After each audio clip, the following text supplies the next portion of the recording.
Well, good morning, good morning, good morning. Good morning, Luna. You enjoying your ball today? Luna loves her ball because her ball represents fun. It represents something she can do. She loves that ball. She's always like, "Come play the ball with the ball." You don't know how fun it is to play with the ball, Dad.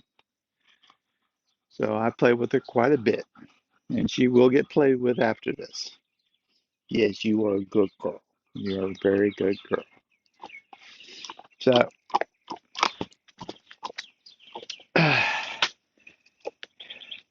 what a good morning. Ah, nice to relax. Nice to enjoy a beautiful day. It's going to be pretty hot today, but right now in the morning, it is really nice. Hope you're having a good day too. So, continuing journey, empathy and systems. What's today's empathy and systems? I'm going to talk about a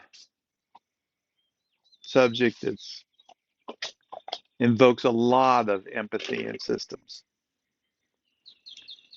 We have a ongoing crisis created in uh, Ukraine and the European Union.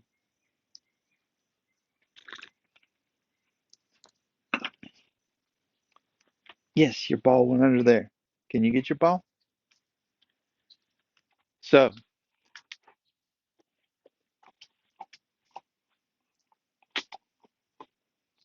back up a little bit about history. This is mostly for me to remember what's going on here.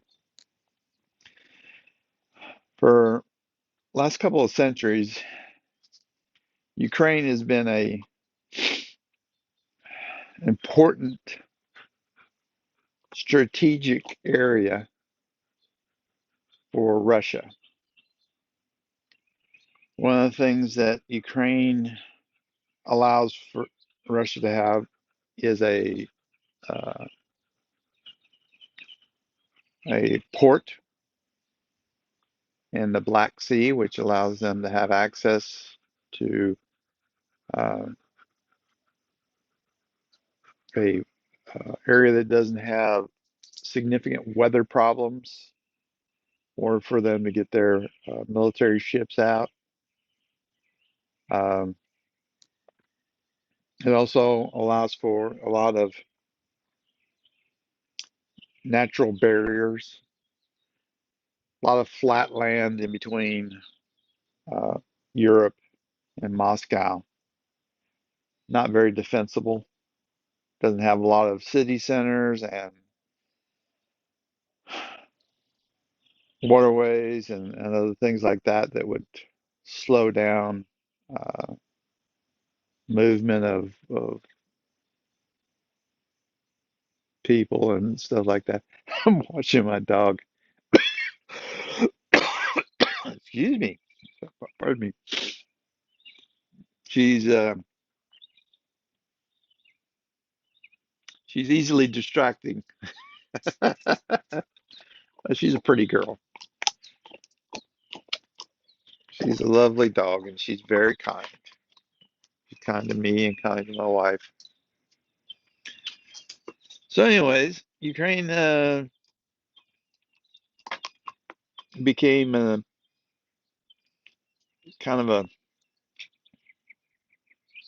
use the word pawn, I guess is the thing. Is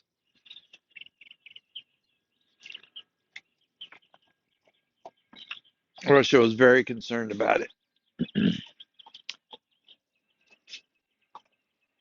They're a free and independent nation that was attacked by Russia just recently. And there are people very caring about them and the fact that here they were, they never threaten anybody. They were being themselves. They didn't actively terrorize Russia in any way. And all of a sudden, Russia attacks them. Empathy. But you're like, well, Glenn, it's also systems. Because, like you said, here is an aggressor against someone who was not aggressive. This is not like some of the other things where you had a little back and forth going. Was not the case. Russia just flat out attacked them. So that's true, and that is true. So you can look at it that way, and that is a system way of looking at it. The system I want to talk about is the fact that you have the U.S. and you have Russia, which are the only two global powers in the world right now. China has an enormous economy, and they're a very strong local player, but they don't have a global uh, influence in militarily yet. We'll see what happens in the upcoming years and decades. So, but you have the two global powers, and Russia became very concerned. Like I said, a lot of flat land, indefensible.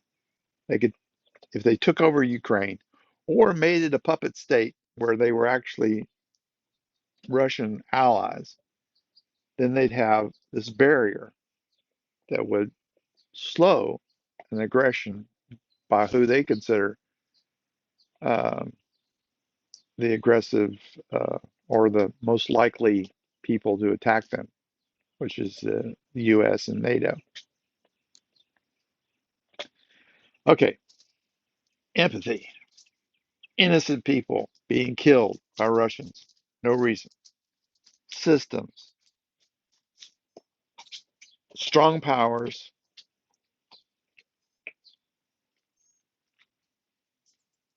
Do they get, because they're strong powers, should we make provisions to secure them, saying, don't use your strong powers and we'll give you things? One of the things Russia asked for was guarantee that Ukraine would not become a NATO country. Uh, they're very concerned about them becoming a NATO country and being reinforced by NATO.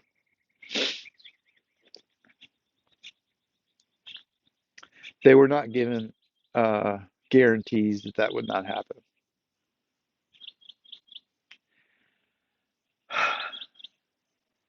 This can anger people when I say stuff like that. We want to look at it as black and white. Innocent people being killed by an aggressive country such as Russia. If I give even a slight justification for Putin, the just a slight that he's not didn't act out of pure insanity, people don't like that.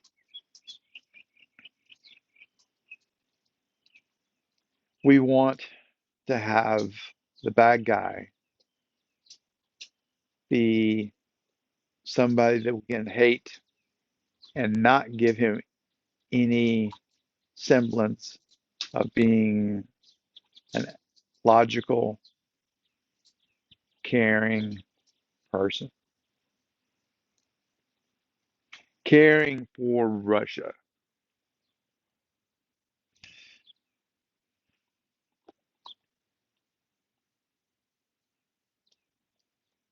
Any thought?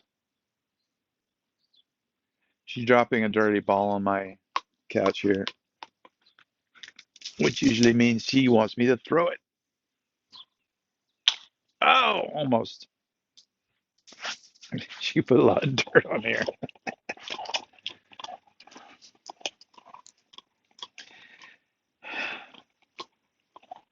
We're not going to know for a while. I don't know for sure what Putin is thinking.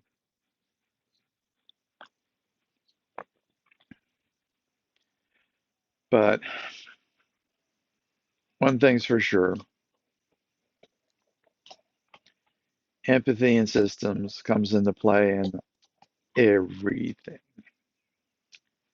Even when war happens, there's empathy and systems. And in this case, I personally am also split. I have empathy for the Ukrainians. I want them to have the weapons to defend themselves against Russia. Systems wise, I don't want any of my children fighting to help the Ukrainians defeat Russia. I don't want my sons, and my daughter there in what I consider a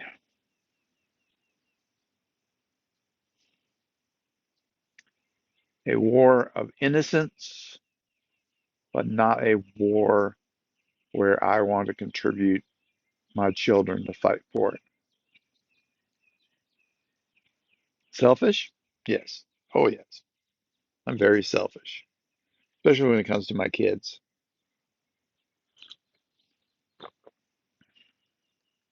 I like to think that's systems, and in some ways it is. My boys are very smart, caring, loving, hardworking guys. And hey, world needs more of those. We don't need to sacrifice those on the altar of international politics and global back and forth. My daughter, brilliant girl, working as a teacher. Yeah, she's going to create a lot of great things in her life. Don't want her sacrificed. They're all at the age where they could be part of that a military conflict if they happen. So when it comes to innocent people somewhere in the globe, downtrodden, I don't know if that's the right word to use, I don't, but if they have to suffer, not their choice, I wish I could snap a finger and say, hey, there's the barrier, you can't touch these people. We know that's not the magic that we have right now. It's really hard to sit here and watch, but this is where systems comes in. I also don't want my children flung somewhere in the world trying to force people to think a certain way or act a certain way. I want those people there to figure out how to act that way and people there to force them that way, not my children doing it. That's my system. I don't have empathy for those people in the world to sacrifice my children. I don't have that much empathy. And you can say whatever you want about me. It's just the way it is.